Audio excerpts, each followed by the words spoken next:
Alright, so before I started, I figure I should address this. I'm obviously not only going to do Treehouse of Horror episodes for my Simpsons and Me series around Halloween, like mostly gonna be around Halloween, but I could easily throw them on like a Friday the 13th or at a halfway Halloween, but suffice to say, it would still be very rare because typically it makes the most sense to do them now, hence why I'm doing Treehouse of Horror 2 to close out my spooky season 6 episode marathon. I think the third season of The Simpsons is one of the most underappreciated seasons of the show, and to go with that, I once thought Treehouse of Horror 2 was one of the most underrated Halloween specials in the series, but I'm starting to kind of sway on that opinion. It starts off mostly the same as the first one, Marge and the Red Curtain, and I mean mostly the same in that I think they actually reused the same animation and just dubbed over it with new lines for a fair portion of it. And just like the last one, we get our classic Treehouse of Horror intro that I love so much. More tombstone gags, the Disney one is really ironic. I do know that in the 80s and early 90s, i.e. when this episode would have been produced, it was a rough period for Disney. I don't know if it was at risk of going out of business, however. One unique aspect that I never really thought about of the first Treehouse of Horror episodes is that the episode sort of just starts. Like, you get your Marge segment, then you get your graveyard intro, and then it just kind of ends. No buffer, gets right into the episode. I've expressed how much I like the graveyard opening and how much I wish they didn't just get rid of it. I mean, I know creativity calls, at least in the episodes after Treehouse 5, which is the last time they used this intro. The intros were usually quick so that they had more time for segments, but then that kind of blossomed into the current thing that they do where they make the introductory segment basically a segment of itself. Like, it's an unofficial fourth story, or I guess first, but it makes it 4 stories, and I'm ranting, but it does take precious minutes away from the episode when they do too long of an intro, so either just bring back the shorter ones or bring back the original opening.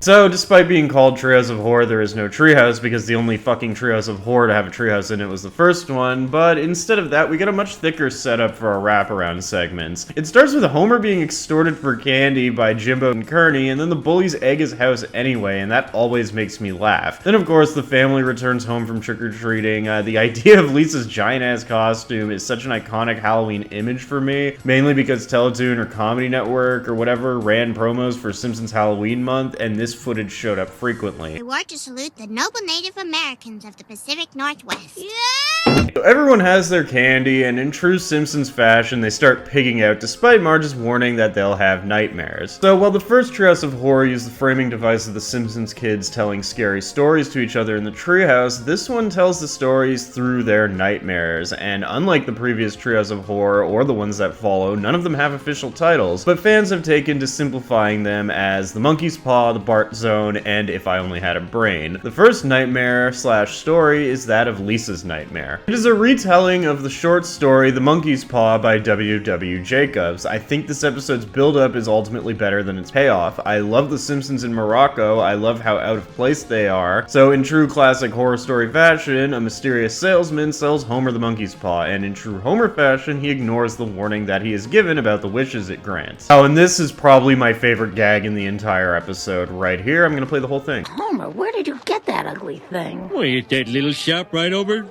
there. On your way, it was over there. You'll be sorry. And so with their monkey's paw, the family returns to America and we get a really random Midnight Express reference. So finally, we get to the meat of the segment, the family making wishes and the negative effects that follow, much like the short story. Bart wishes for the Simpsons to be rich and famous, and we get a montage of their popularity and wealth, with many resenting them for being everywhere. This comes at a period of time where the Simpsons was under fire from many parent groups for corrupting kids and whatnot, and it's certainly a rare early meta humor joke. I get it, I find it funny, but I think it would have landed better with me if I was around when this actually aired and when shit like this was common in day-to-day life. Like, yeah, The Simpsons were popular when I was growing up, but by this time we just accepted it. The Simpsons had this weird special level of, like, popularity within its first 3 or 4 seasons that it just didn't really have by the time I was old enough to take all of this in. Oddly enough, Maggie makes the only wish that has no negative backlash unless unless you count not getting the luxury car as the negative backlash when she gets a brand new fancy pacifier. And then Lisa wishes for world peace, which has the world disarm completely, get rid of all weapons, then Kang and Kodos appear and take over the world. After trying to find a wish with no negative repercussions and failing, Homer resentfully disposes of the paw before pawning it off on Flanders, who wishes that the aliens would go away. I guess my first wish is to get rid of those awful aliens. Ah!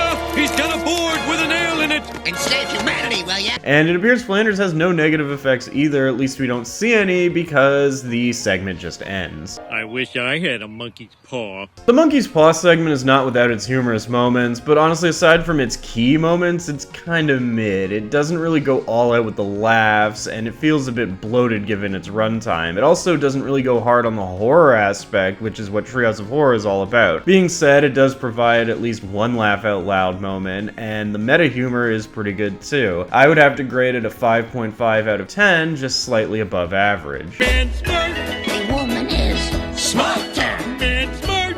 The woman is. Man, this thing's really getting out of hand. Following the conclusion of that dream, Lisa goes to Bart's bed after having a bad dream and bribes him with a candy necklace, and we go into Bart's dream, which is a parody of the Twilight Zone episode It's a Good Life. I already talked about this one in my top 10 Treehouse of Horror segment, so I'll keep it brief. The episode blends aspects of both the original segment from the 60s TV show as well as the segment from the 1980s movie. Basic premise, as explained by Otto. Oh, wait. You're the little dude with all the gnarly powers. Yeah, Bart has omnipotent powers and holds Springfield hostage and torments the citizens unless they think happy thoughts. Eventually, Homer plots to kill him after he uses his powers to make a football turn into him, and Bart turns Homer into a jack-in-the-box, leading to a therapy session where Bart and Homer spend time together, and it has a happy ending when Bart turns him back into his human form, which is funny because the nightmare isn't that Bart had the powers, it's that he said, I love you, Dad. I love you, son.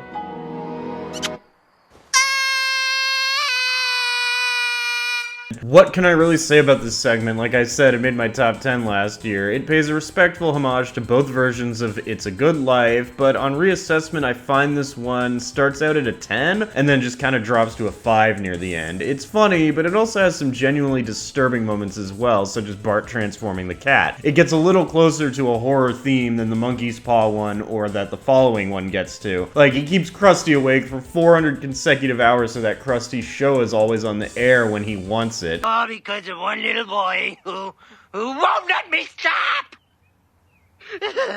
But once it moves past the aspect of introducing Bart with all these powers and gets to the stuff with Bart and Homer, it kind of loses its edge. I get it, the story had to go somewhere, but it kind of drags it down a bit. Of course, it is kept afloat by what I consider one of the funniest lines in Simpsons history, and one that I personally quote and my friends quote quite often. Hey, this is fun, isn't it?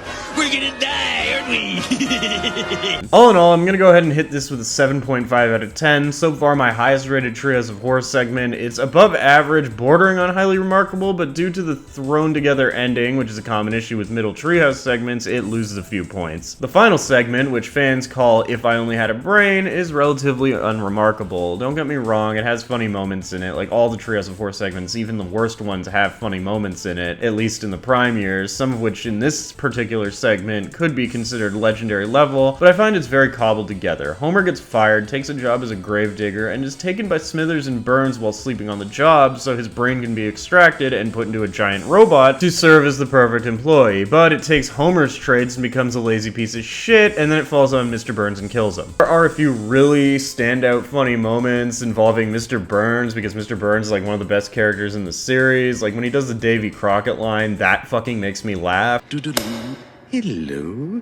Look at me, I'm Davy Crockett. Like, the lack of music when he does that makes it really funny, but also makes it kind of morbid and horrifying. But the real kicker of this segment is that it marks the first instance where nothing in this episode can be considered quote-unquote canon. And I know canon is a very loose term when it comes to The Simpsons, but for example, the wraparound segments in the first Treehouse of Horror can easily be said to have happened in the universe of the show, in the mainstream continuity of it. Same goes for the segments in Treehouse of Horror Horror III. So basically, as Mr. Burns lays dying under the giant Homer robot, he starts giving Smithers some instructions, and then Homer wakes up screaming from his nightmare because Bart bit him. And then he goes to the bathroom only to find that Mr. Burns' head is on his body, and this is like such a mindfuck moment. And we get this fake out next week on the Simpsons thing, as if Mr. Burns' head was going to be a recurring thing in the series from this point forward, which it wasn't.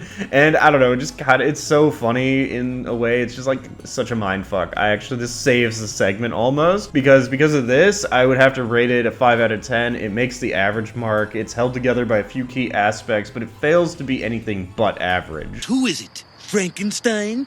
The Booger Man? I'm hard stuck on whether or not I still maintain the opinion that Treehouse of Horror II is the most underrated Treehouse of Horror, because upon further assessment, while it has its strengths, I think the general consensus-wise, it's rated exactly where it's supposed to be. It has some great moments, but it's just shy of being an all-time great. Considering 3, 4, and 5 are probably the best ones in the series, it just misses out. Even still, I do like this episode. There are key moments that I find very interesting from a writing standpoint, or outright hilarious. Being a horror fan, you know, this does tickle my fancy with the Twilight Zone the movie parody, as that movie is kind of a taboo subject after the decapitation of Vic Morrow. Oh, and fun fact, Nancy Cartwright was actually in that segment in the Twilight Zone movie. All in all, as a collective effort, I would have to rank this episode a solid 6.5 out of 10, just slightly improving over the first one, which only got a 6. It has some high highs, but the lows are just as low, and that prevents the episode from crossing over from above average to highly remarkable, and it's nowhere near close to legendary or mythical status. Well, that's the end of spooky season. It's sad, but all good things come to an end. I just hope you boys and like the 2 girls that might watch have a happy spooky season. Don't eat too much candy, it'll give you nightmares. And for November, there's going to be a little bit of a slowdown. I did fucking like 6 videos for Halloween that I started working on in late August and through September while still doing my Young Guns video, and it took a lot out of me. But when I return, I have a few things up my sleeve, and I also do have an announcement regarding my Child of the Jackass Generation series. I think I'm going to discontinue that temporarily, at least until 2023. I burned out on it. It was all I did, and yeah, it is one of my highest rated series so far. We have to remember, in order for me to do the videos for most of the shit that I talk about, I have to go through the whole series. I have to take notes, and I can't even really look at it right now. The only possible Child of the Jackass Generation video that will be done before 2023 is the top 10 Kenny vs. Spenny episodes, and even that is a little bit of a maybe. But nevertheless, I have a few more movie and television reviews up my sleeve. I got shit planned for November, I got shit planned for the holiday season, and beyond. So until then, hit subscribe or don't, I don't care. Just if you enjoyed my videos, leave me a like. I will see you in November. Next week on The Simpsons. Don't forget, Dad. Tonight my class is having an all-you-can-eat spaghetti dinner. Spaghetti. But Homer, tonight's our reception for Queen Beatrix of the Netherlands. Oh, I hate having 2 heads.